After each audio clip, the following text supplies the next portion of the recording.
Hello fitness instructors and small adult hunters, Aaron here, back with another video. Iansan was first teased to us about 4.5 years ago now, and while she might be a 4-star unit, she has one of the most game-changing kits in the game. But what does she do? How versatile is she? Does she really run like a normal person? Before I answer most of these questions, I just have to say that if you do like this content or find it informative, why not take a bite out of that chin-chin flavored subscribe button down below. But with that done, let's sprint our way right into Iansan's overview. Iansan is a buffing support unit that massively boosts the damage of teams that have large amounts of mobility. Iansan's skill has her dash forward, dealing damage, after which she can use a normal attack to deal an instance of AoE charged attack damage. Once her skill is cast, she will raise her Night Soul points to the maximum, which is 54, and she will enter the Night Soul Blessing state, where she will consume 6 Night Soul points per second. In this state, she will move faster and gain increased jumping power. While sprinting in this state, she will move even faster, jump even higher, she can leap a large distance, and she can run on both water and liquid phlogiston, which will not harm her. Iansan's Elemental Burst has her deal damage, gain 15 Night Soul points, enter the Night Soul Blessing state, and summon her kinetic scale for 12 seconds. This kinetic scale is the most important part of her kit, as it will increase the on-field party member's attack by a flat amount based on Iansan's attack and her current Night Soul point amount.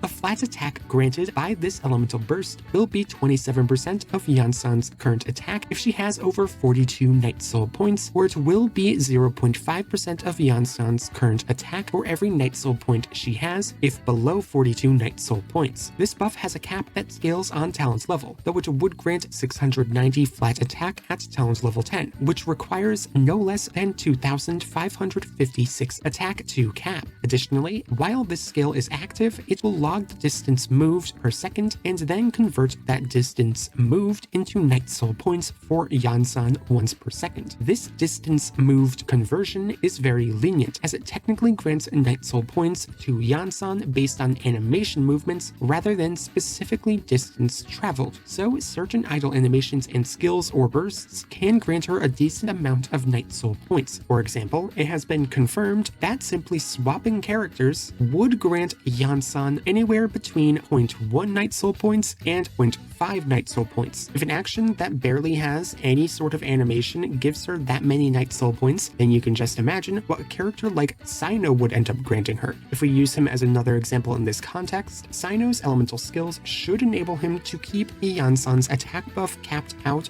for most of his uptime. This is due to his elemental skills animation, which has him jump into the air, granting Night Soul points to Iansan before dashing over and slamming down, generating even more potential Night Soul points for his Electro support. Other units with built-in mobility like Kinich, Mawika, Veresa, Zhao, Xianyun, Florent, Hu Tao, Yalan, Wanderer, Gaming, Shiori, Kuching, Alhaitham, Lanyan, and Mizuki will usually have an easier time keeping this attack buff capped. Also note that her kinetic skill will disappear once her Night Soul Blessing state ends, or 1 second after leaving combat, and her kinetic scale will cause her Night Soul state to not end when she leaves the field. The first Ascension passive grants Iansan the precise movement effect for 15 seconds after using her elemental skill. This effect increases Iansan's attack by 20%, and it grants her 1 extra Night Soul point whenever she gains any amount of Night Soul points. Once per 2.8 seconds, if the current active party member generates or consumes Night Soul points, she will instead gain 4 Night Soul points instead of 1. This precise movement effect will end when Iansan's Night Soul Blessing state ends. This passive is very beneficial specifically because Iansan technically always gains Night Soul points since her kinetic scale accounts for every animation, so she will always gain the 1 Night Soul point per second effect, greatly reducing her Night Soul point depletion from 6 per second to effectively 5 per second. This effect would enable Iansan to keep her attack buff capped for 3 seconds the minimum. If the main DPS generates or consumes Night Soul points, then her capped attack buff can see a duration increase of 2 extra seconds. These effects help enable Iansan to be used at max capacity in most teams when without the mobility needed for her maxed out attack buff. Iansan's A4 passive allows her to heal the current active party member every time she gains Night Soul points for 10 seconds after Night Soul Burst is triggered. This healing scales solely based on Iansan's attack. Other things to note about this passive is that this healing effect will occur at least once while Iansan is on field, which does enable her to use certain weapons or artifacts that may require her to get healed, though this effect currently only impacts her usability with the rightful reward polearm. Iansan's talent priority is pretty straightforward. None of Iansan's buffing potential is impacted by talent level. The only exception is her elemental burst, which only increases Iansan's flat attack cap, not scaling like it normally does for support units. Despite that, this is the most important part of her kit, and it lets her keep up with Bennett as a buffing support. So we would want to level this first and crown that sucker. It is that important, and it comes with the benefit that a lot of her damage comes from her elemental burst. Her skill and normal attacks matter significantly less to the team, so they can be leveled only slightly or not at all. That's solely up to you. Iansan has rather simple support rotations, as they're like every other supports. First, use her skill to generate energy, then use her burst to apply her attack buff. After that, swap into the main DPS so they can make use of her large attack buff. It's really that simple, though there is another strat you can use that has a large probability of getting removed on launch. This strat allows her to use her elemental burst first, then swap into other units before swapping back into her and using her skill. This works because her Night Soul Blessing state will not end when she uses only her burst, but it will end when she uses only her elemental skill. This could be potentially better than the standard rotation in certain situations, but it seems very unneeded in most. With her base kit done with, let's move on to see what her constellations can offer her team. Iansan C1 is a lot of words for little reason. It simply reduces her burst cost by 15 1 second after using her elemental burst, granting it a 55 energy cost. This is good at reducing her energy requirements to make her easier to build. While this makes her much more convenient, this was not needed since all she required before was a decent bit of attack and energy recharge. Now she can fit some more crit into her build, which is okay, but Iansan has a low personal damage, so this constellation only enables more diverse builds. Iansan's second constellation allows her first ascension passive to activate off of her elemental burst, and this passive now also grants a 30% attack buff to the on-field character if Iansan is off-field. This boost is pretty decent for the on-field unit, and it's what pushes Iansan into Bennett territory. Before this point, she was lagging behind and was only a best-in-slot unit when used in her mobility support niche, but once at C2, she can compete with him in terms of damage buffs in many situations. Iansan's third constellation increases her elemental skills level by 3. This boost is barely noticeable though, as it only increases her personal damage, which is low, by a ridiculously mediocre amount, making this her worst constellation. Iansan's fourth constellation is a lot of gibberish, just like her first one. Bro's talking in a completely different language, so let me translate. While her buff is active, the next 2 times she generates Night Soul points after the next character uses an elemental burst, Iansan will generate an extra 4 Night Soul points. Additionally, when the amount of Night Soul points she generates goes over the cap, half of the amount that went over the cap will be restored to her the next time she restores Night Soul points. This constellation is present to help Iansan consistently reach her Night Soul point cap and stay at that cap for longer, as it extends her capped attack buff duration from 3 seconds at the minimum to 4 seconds. This buff has the potential for Iansan to consistently max out her flat attack buff, no matter if the on-field unit has lots of mobility or not. This could be a huge buff for many units that did not have a lot of mobility, to the point that this could potentially push Iansan out of her mobility support niche into the general support category. So while it both does and doesn't look like a lot, it ends up being one of her better constellations, specifically for boosting her versatility. Iansan C5 increases the level of her elemental burst by 3. This increases her damage by a little bit, but more importantly, it increases her flat attack buffs cap by 120, increasing her recommended attack amount from 2,556 to 3,000. This will increase her support buffing capabilities by a pretty decent amount, making her on par with Bennett in most situations and an upgrade in some others. Her final constellation increases the duration of her kinetic scale and therefore her flat attack buff from 12 to 15 seconds. Then she will buff the on-field party member with 25% damage bonus for 3 seconds after her Night Soul points overcap. This damage percent buff is not a large amount, but it is still powerful and it lasts for a pretty decent time, especially since she would overcap pretty consistently at this point. This is the constellation where Iansan is essentially Bennett plus. Iansan will be an upgrade to Bennett in most situations due to her versatile array of flat attack, attack percent, and damage percent, which barely require any managing, while also not being bound to circle impact. Overall, Iansan's constellations are not super good one by one, but each boost is a pretty decent buff, and it's to the point that going from C0 to C6 could potentially boost your main DPS unit's damage by up to 30%, as a forced 4-star support, this is phenomenal since all of the buffs she offers are incredibly versatile. So while each piece is not a huge upgrade in itself, I would still 100% recommend getting and using your Iansan at C6. However, you might want to refrain from doing so before C2 unless you're looking for a support unit in a team comp that focuses on supporting a pretty mobile main DPS, or you're just sick of Bennett. Her Constellations are not the only way she has of buffing her team though, as her artifacts are just as important to her supportive potential. As a Natlan support unit, Iansan thrives in environments where she can use the Scroll of the Hero of Cinder City artifact set. This set is so powerful for her because it generates extra energy for her in the 2-piece, while also allowing her to boost the damage of her entire team with a 40% damage bonus buff in the 4-piece. These bonuses not only help her reach the necessary energy she requires, but it also massively boosts the entire team's damage output by a pretty significant amount. This set is so good on her that it will be her best in slot and essentially her only good artifact option available. Outside of Cinder City, Iansan has very limited options. In most situations, when she's paired with another Natlan ally, Iansan would want to be on the scroll set anyway, since Shalonen can use Archaic Petra and Seitlali can use the instructor set very well. But Iansan, maybe Noblesse Oblige? She does not have a good and stable second artifact set due to her reliance on stats for her buff, and since other units have better substitutes. But if you really need to, Noblesse can be a substitute for Cinder City, though it will be nowhere near as good. For her main stats, attack percent is the most important for her because her flat attack buff scales heavily based on it. While there is a hard cap that her attack buff cannot surpass, this attack buff's scaling will get worse and worse to the point that the max attack cap can get hard to reach when her Night Soul points drop below 42. However, it is still technically possible for Iansan to reach her max attack cap when she is below 42 Night Soul points, but that is completely dependent on her attack stat. This is why a high attack is important, as it can help mitigate the value lost over time of her attack buff if using a unit that is not very mobile. Technically speaking, reaching Iansan's max attack cap can even be achieved when she has only one Night Soul point. However, you would need 13,800 attack to make this possible, and well, good luck with that. However, if you are consistently reaching her attack cap, then you can swap out the Sands for an energy recharge one if you need more, or the Circlet for a crit rate or healing bonus one. For substats, she has 2 thresholds that need to be reached: her energy recharge threshold and her attack threshold. Her energy recharge will vary depending on weapon, and she has her first constellation or not. For simplicity's sake, keeping her energy recharge stat at 160% will usually be a stable threshold, as she can easily use Favonius Lance before C1 for the extra energy generation and then swap off of it afterward. If you want more detailed thresholds, then before C1, look for 230% without Favonius and up to 180% with it. Once at C1, her energy threshold drops to about 160% without Favonius and about 140% with it. Then after energy recharge is squared away, aim for attack percent on Iansan, reaching a minimum of 3000 since this is where her flat attack buff caps when at talent level 13. After that point, it is up to you, as both attack and crit have pretty equal value here. The former is good for her own damage,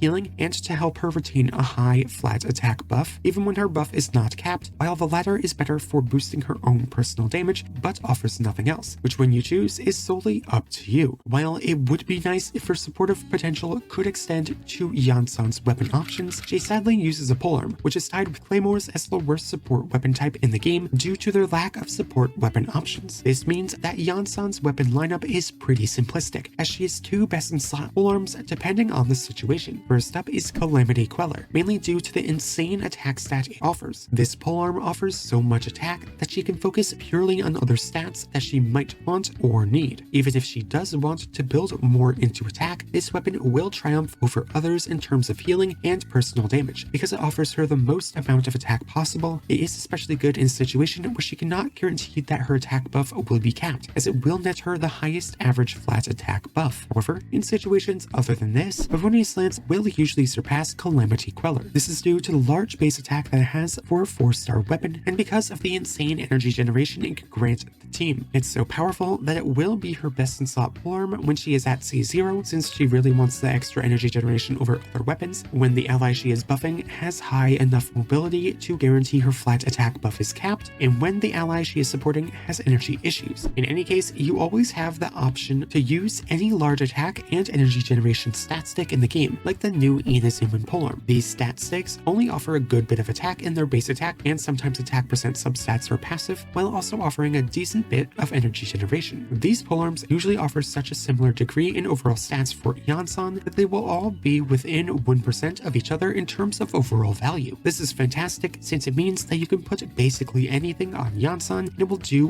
well on her. However, if you do want to get the most out of Iansan, then instead of giving her any random polearm, it is best to focus on using one of these attack and or energy generation stat sticks, including Skyward Spine, Crimson Moon, Jadewing Spear, Vortex Vanquisher, Wavebreaker's Fin, Lumideus Elegy, Rightful Reward, Engulfing Lightning, the new Inazuman polearm, which I refuse to pronounce, Staff of Homa, Katyn Cross Spear, Staff of Scarlet Sands, The Catch, Royal Spear, Missive Wind Spear, Lithic Spear, Prospector's Drill, and Deathmatch 2. All of these weapons are decent for her, and while the weapon chosen does impact her team's damage, the damage difference between each is too little to matter. Now, before mentioning team comps, it's time to mention what synergies Iansan has with our current cast of characters. Iansan's best synergy is Chevreuse, who pairs extremely well with her. These two pair so well with one another because Iansan offers the Electro to Chevreuse Pyro for her passives to take effect, while Chevreuse offers specifically Overload teams, which knock around enemies. This forces the team to chase after enemies, which then stacks Iansan's buff. The only issue they have is that they can overlap pretty hard on buffs, but that's not too much of an issue because they offer such a ridiculous amount of these overlapping buffs. These two are a match made in heaven, and when Iansan is released, you can expect that every top-tier Chevreuse team will have Iansan alongside her. Laurent is probably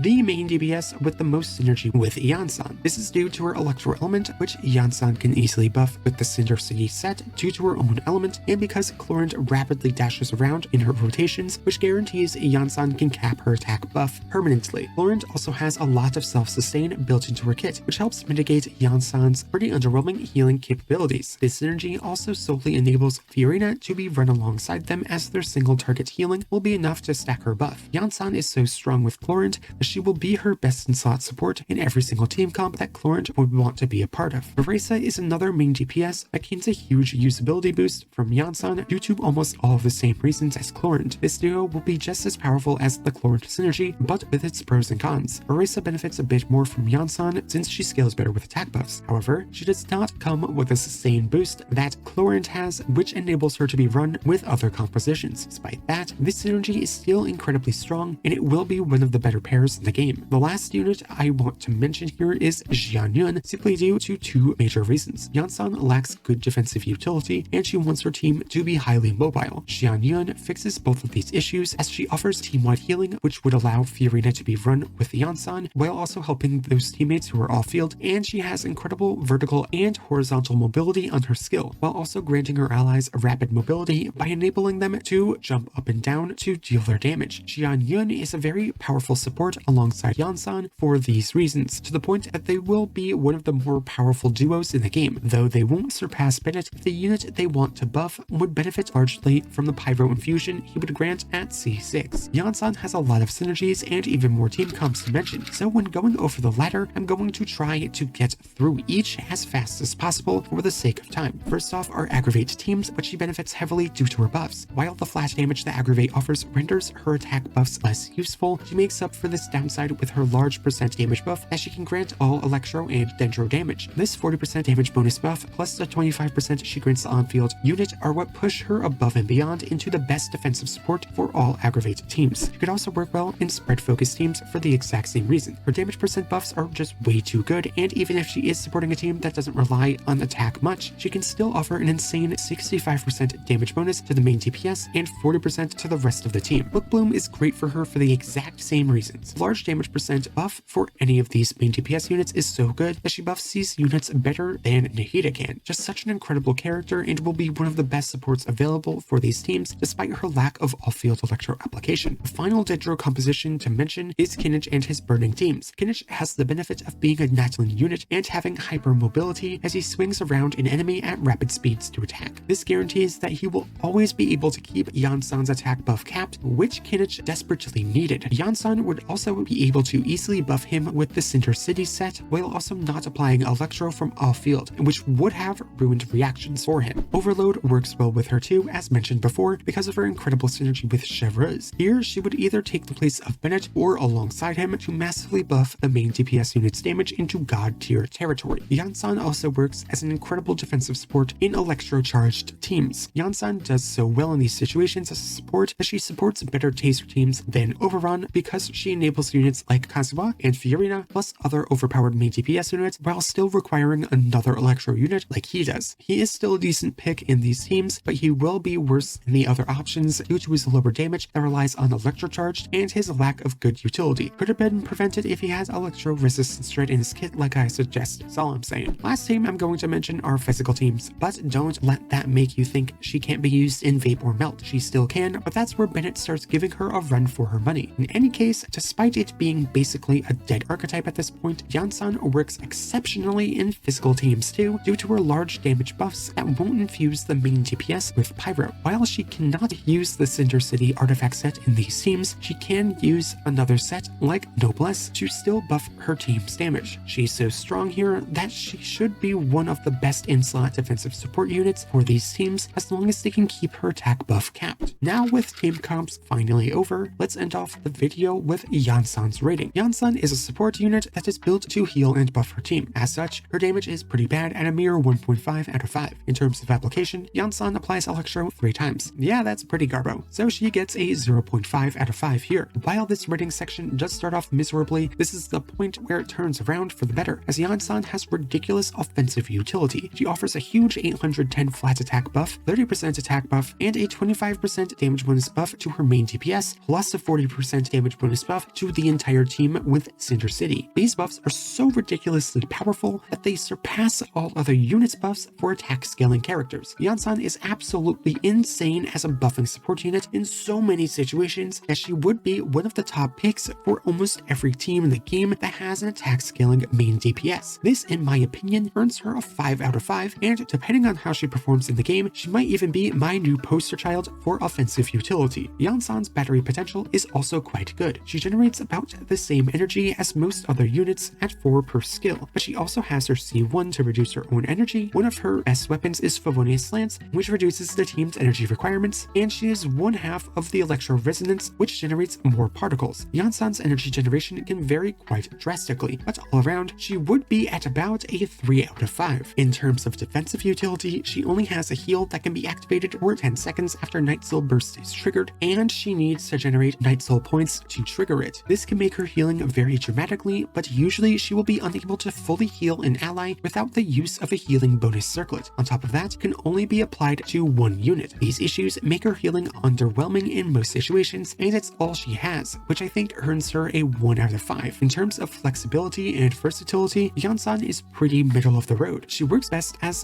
the final support for almost all attack scaling teams, but she can also see some relevance even outside of that. However, she can only be used for that healer and buffing role, as her damage both on and off field is laughable, earning her a 2.5 out of 5. Overall though, Iansan is an incredibly powerful defensive support to the point that she could potentially be one of the best supports in the game, earning her a strong 4 out of 5. While her personal damage is terrible, her buffs are ludicrously powerful. They're so strong that she will enable certain teams to reach new unfounded heights, which I didn't think a non 1.0 4-star was capable of. On top of that, she has healing, and while it is not great, it should still be enough to solo support a team. Even if it is not enough, most of the best teams now run double defensive supports due to the insane buffing power creep that this class has received. Iansan is just way too good right now, and in the current Natlan meta we are in, I'm 100% certain that she will be a must build when she launches. But that's all I have to say about Iansan. Now tell me your thoughts. What do you think of Iansan? Who do you intend to pair her with, and how do you intend to use her? Are you thrilled to know that she runs like a normal human being, or is that disappointing? Tell me your thoughts in the comments below. But with that, I will skedaddle. Thank you all so much for watching, and I hope to see you all next time. Bye bye!